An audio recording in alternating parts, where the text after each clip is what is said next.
महाभारत युद्ध का परिणाम पहले से ही जानते थे ये 7 लोग। महाभारत के युद्ध के बारे में आप सभी ने पढ़ा या सुना होगा। यह युद्ध काफी प्रसिद्ध था और ऐसा समझा जाता है कि यह युद्ध आज से 5000 वर्ष पहले हुआ था। यह युद्ध कुरुक्षेत्र के मैदान में लड़ा गया था और यह युद्ध लगातार 18 दिनों तक चला था।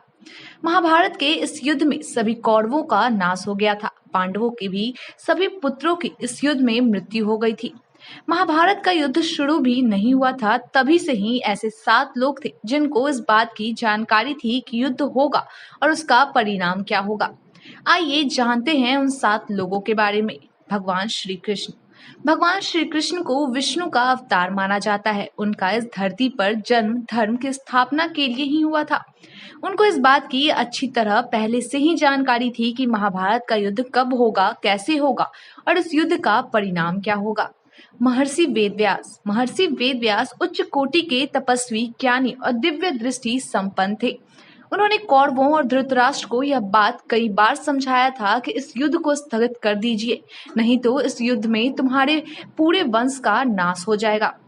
लेकिन कौरवों को यह बात अच्छी नहीं लगी, अतः युद्ध हुआ और वेदव्यास की कथा अनुसार कौरवों के पूरे कुल का नाश हो गया। भीष्म पितामह अष्टवसुओं में से एक थे। वे राजा शांतनु और गंगा के पुत्र थे। उनके पास भी दिव्य दृष्टि थी और वे इस बात से अवगत थे कि महाभारत का युद्ध होना सुनिश्चित है और इस युद्ध के कौरवों की पराजय भी निश्चित है। भीष्म पितामह को इस बात का दुख था कि उनको कौरवों की तरफ से पांडवों के विरुद्ध लड़ना पड़ेगा। सहदेव पांडवों के सबसे छोटे भाई थे। वे पांडु की दूसरी पत्नी माद्री के पुत्र थे। सहदेव ने अपने पिता पांडु के मस्तिष्क को खा गए थे, इसलिए वे त्रिकाल ज्ञानी हो गए थे। पांडवों में एकमात्र सहदेव ही ऐसे थे जो त्रिकालदर्शी थे। सहदेव को भविष्य में होने वाली हर छोटी बड़ी घटना की जानकारी पहले से ही हो जाती थी। सहदेव को इस बात की जानकारी पहले ही हो गई थी कि महाभारत का युद्ध निश्चित रूप से होकर रहेगा। सहदेव को यह भी जानकारी पहले से ही थी कि युद्ध में कौन कौन मरेगा, किसको कौन मारेगा और किसकी युद्ध में जीत होगी और कौन हारेगा। यह सब कुछ सहदेव को पहले से ही जानकारी थी, लेकिन श्री कृष्ण भगवान ने सहदेव को यह श्राप दिया था कि अगर वह इन बातों को पहले किसी को बता देगा तो उसकी मौत हो जाएगी। द्रोणाचार्य। देवगुरु बृहस्पति का जन्म ही गुरु द्रोणाचार्य के रूप में हुआ था। कहा जाता है कि उनको भी दिव्य दृष्टि प्राप्ति थी। द्रोणाचार्य कौरवों और पांडवों के गुरु थे। उन्होंने ही दोनों को धनुर्विद्या का प्रशिक्षण दिया था। कहते हैं कि उनको भी यह बात ज्ञात था कि जिस तरफ श्री कृष्ण है उसी पक्ष के युद्ध में विजय होगी। कृपाचार्य।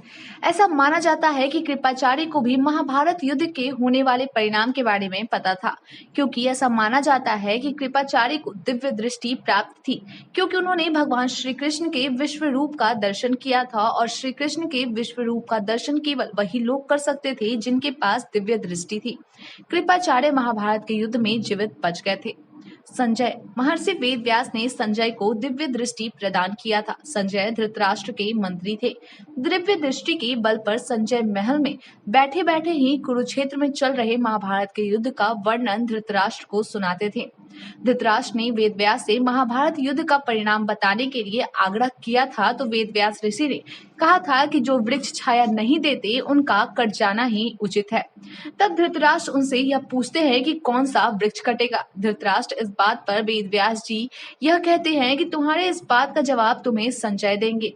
ऐसा बोलकर वेदव्यास जी वहां से चले जाते हैं। कहा जाता है कि संजय श्री कृष्ण भगवान के भक्त थे और उन्होंने अपनी भक्ति को कभी भी राजनीति से नहीं जोड़ा।